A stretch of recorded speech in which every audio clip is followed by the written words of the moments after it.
Welcome दोस्तों। स्वागत है आपके अपने चैनल स्टेनो बनो में। आज का टॉपिक पॉलिटी से है। महान्यायवादी और सीएजी के बारे में आज हम पढ़ेंगे। चलते हैं दोस्तों अपने पहले प्रश्न की ओर। देश का सर्वोच्च विधि अधिकारी कौन होता है? आपके ऑप्शंस हैं राष्ट्रपति, प्रधानमंत्री, सर्वोच्च न्यायालय का मुख्य न्यायाधीश, महान्यायवादी। दोस्तों इसका जो सही आंसर है वो है महान्यायवादी। महान्यायवादी एक संवैधानिक निकाय है। इसका वर्णन अनुच्छेद 76 में दिया हुआ है।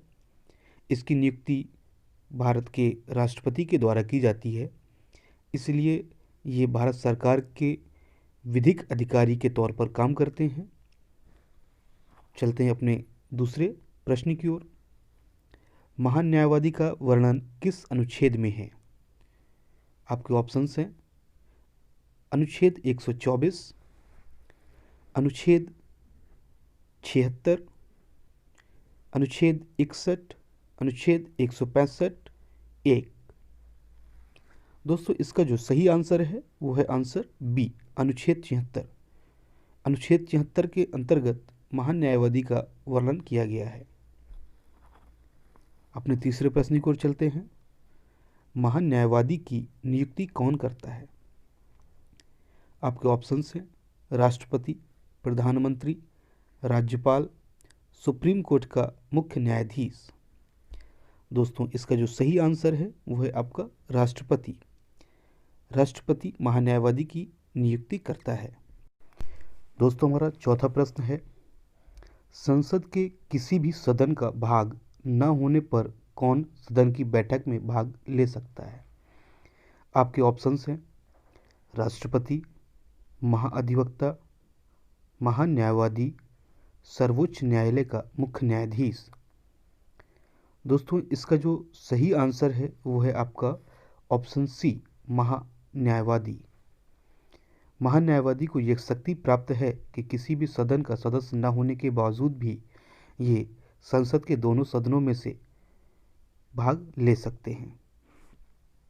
चलते हैं अपने अगले प्रश्न की ओर। भारतीय संविधान के किस अनुच्छेद के अंतर्गत भारत के नियंत्रक एवं महालेखा परीक्षक की नियुक्ति होती है?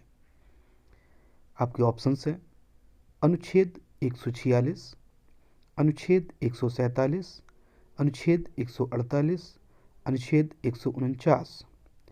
दोस्तों इसका जो सही आंसर है वो है आपका अनुच्छेद 148। अनुच्छेद 148 के तहत भारत के नियंत्रक एवं महालेखा परीक्षक की नियुक्ति संविधान के लिखित प्रारूप से होती है और इनकी नियुक्ति भारत के राष्ट्रपति के द्वारा की जाती है। दोस्तों छठवां प्रश्न है, कौन संसद की लोक लेखा समिति की बैठक में उपस्थित रहता है?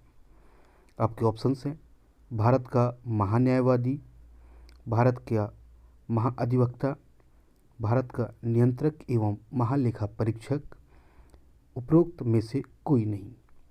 दोस्तों इसका जो सही आंसर है वो है भारत का नियंत्रक एवं महालेखा परीक्षक। सातवां प्रश्न है, नियंत्रक एवं महालेखा परीक्षक को हटाया जाता है। ऑप्शन है आपके राष्ट्रपति द्वारा, सर्वोच्च न्यायालय द्वारा, संसद के दोनों सदनों के संबोधन पर, प्रधानमंत्री द्वारा। दोस्तों इसका जो सही आंसर है वो है संसद के दोनों सदनों के संबोधन पर राष्ट्रपति द्वारा हटाया जाता है। इसलिए हमारा जो ऑप्शन ए दिया हुआ है, अगर उसके साथ ये ऑप्शन संसद दिया हुआ है तो हम सबसे पहले संसद को चुनेंगे, उसके बाद राष्ट्रपति का। अगर मान लीजिए कि यहाँ पर ऑप्शन सी नहीं होता तब हम यहाँ पर राष्ट्रपति को चुनते। अभी यहाँ पर ऑप्शन सी दिया हुआ है, इसलिए सबसे पहले हम ऑप्शन सी को चुनेंगे, इसलिए इसका आंसर ऑप्शन सी बिल्कुल सही है। आठवां प्रश्न है हमारा, नियंत्रक एवं महालेखा परीक्षक का कार्यकाल कितने वर्ष का होता है? बहुत ही महत्वपूर्ण प्रश्न है दोस्तों। ऑप्शन है आप 5 वर्ष, 6 वर्ष, 7 वर्ष और 4 वर्ष। दोस्तों इसका जो सही आंसर है वो है 6 वर्ष। भारत के नियंत्रक एवं महालेखा परीक्षक का जो कार्यकाल होता है वो 6 वर्ष का होता है। 9वां प्रश्न है, लोक निधि का अभिभावक किसे कहा जाता है? बहुत ही महत्वपूर्ण है, कई बार का रिपीटेड क्वेश्चन है ये। आपके ऑप्शंस हैं राष्ट्रपति को, महान्यायवादी को, नियंत्रक एवं महालेखा परीक्षक को। आपका ऑप्शन है इनमें से कोई नहीं। दोस्तों, इसका जो सही आंसर है वो है आंसर सी, नियंत्रक एवं महालेखा परीक्षक को लोक निधि का अभिभावक कहा जाता है। 10वां प्रश्न है, नियंत्रक एवं महालेखा परीक्षक की नियुक्ति कौन करता है? दोस्तों, आपके ऑप्शंस हैं प्रधानमंत्री, योजना आयोग का अध्यक्ष, राष्ट्रपति, उपरोक्त में से सभी।